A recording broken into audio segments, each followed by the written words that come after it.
नमस्कार। Forex market मतलब ये करेंसी के दाम ऊपर नीचे क्यों होते रहते हैं? ये सिर्फ स्क्रीन पर चलती हुई लकीरें तो नहीं है ना? बिल्कुल नहीं। आज हम एक फॉरेक्स ट्रेडिंग गाइड के कुछ पॉइंट्स देख रहे हैं, समझने की कोशिश करेंगे कि असल में इन करेंसी बाजारों को चलाता क्या है। और ये समझना बहुत जरूरी है क्योंकि देखिए, ये कोई तुक्केबाजी का खेल नहीं है। सही बात है। गाइड भी यही कहता है कि जिन लोगों को ये फंडामेंटल्स मतलब जो बुनियादी बातें हैं, जैसे ब्याज दरें, इकोनॉमी की ग्रोथ, महंगाई, सेंट्रल बैंक क्या कर रहे हैं, यहाँ तक कि दुनिया में क्या बड़ी राजनीतिक घटनाएं हो रही हैं, हाँ, जो इन्हें समझते हैं उन्हें एक एज मिलती है। यही चीजें हैं जो असल में करेंसी की चाल तय करती हैं। गाइड इन्हें इंडिकेटर्स कहता है। अच्छा, तो फिर इस गाइड की सबसे अहम बातें क्या हैं? कहाँ से शुरू करें? शायद ब्याज दरों से, क्योंकि 2008 के बाद तो इस मामले में काफी कुछ बदला ऐसा लगता है। हाँ बिल्कुल, वो एक बड़ा टर्निंग पॉइंट था। संकट के बाद हुआ ये कि दुनिया भर में ब्याज दरें लगभग जीरो पर आ गईं और सेंट्रल बैंकों ने वो QE क्वांटिटेटिव ईजिंग जिसे कहते हैं, हाँ, पैसा छापना। हाँ, वो नीतियां अपनाई। अब माहौल बदल रहा है। अब हम एक ऐसे दौर में हैं जहां दरें बढ़ सकती हैं, लेकिन हर देश में अलग रफ्तार से।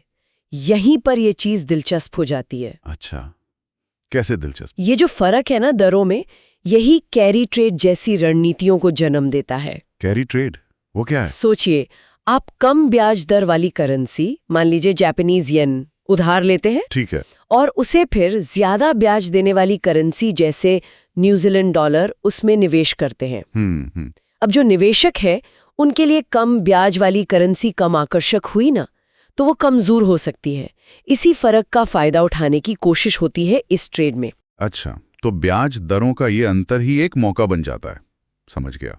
और महंगाई या फिर उसका उल्टा अपस्फीति यानी डिफ्लेशन।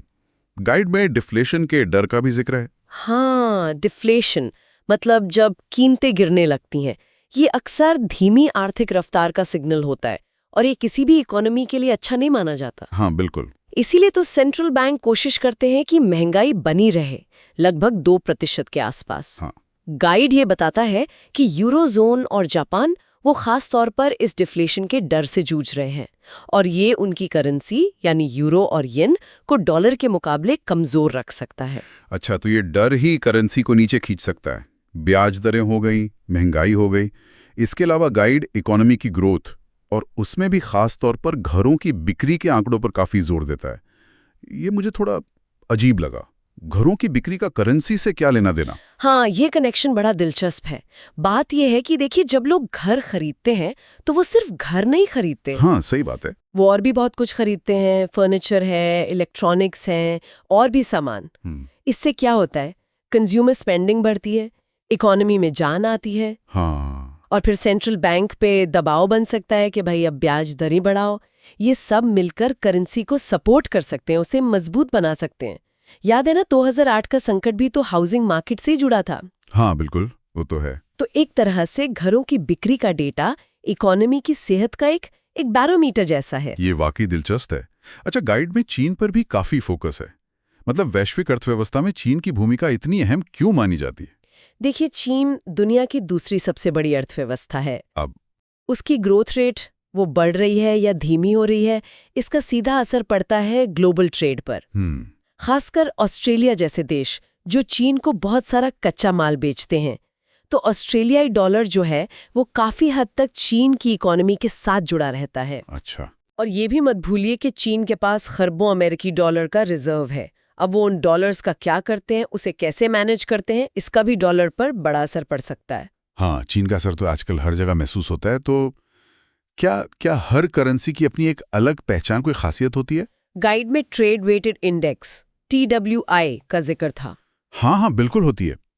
TWI को आप ऐसे समझ सकती हैं कि ये किसी करेंसी की औसत ताकत बताता है। लेकिन सिर्फ डॉलर के मुकाबले नहीं, बल्कि उन सभी देशों की करेंसी के मुकाबले जिनके साथ वो देश सबसे ज्यादा व्यापार करता है। अच्छा। जैसे गाइड बताता है, ऑस्ट्रेलियन डॉलर जिसे ऑजी कहते हैं, वो कमोडिटी की कीमतों और चीन की सेहत पर बहुत निर्भर करता है। कनाडाई डॉलर लूनी वो अक्सर अमेरिकन इकोनॉमी और तेल की कीमतों के साथ चलता है।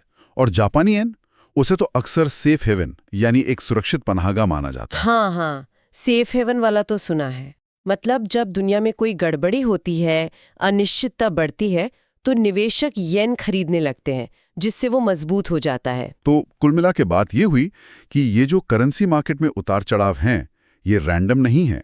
इनके पीछे ठोस आर्थिक और राजनीतिक वजह हैं। बिल्कुल, कोई हवाई चीज नहीं है ये सब ग्लोबल इकोनॉमी की सेहत, राजनीतिक घटनाएं और बाजार में बैठे लोगों की उम्मीदें, उनका डर, इन सब का एक मिला जुला नतीजा है।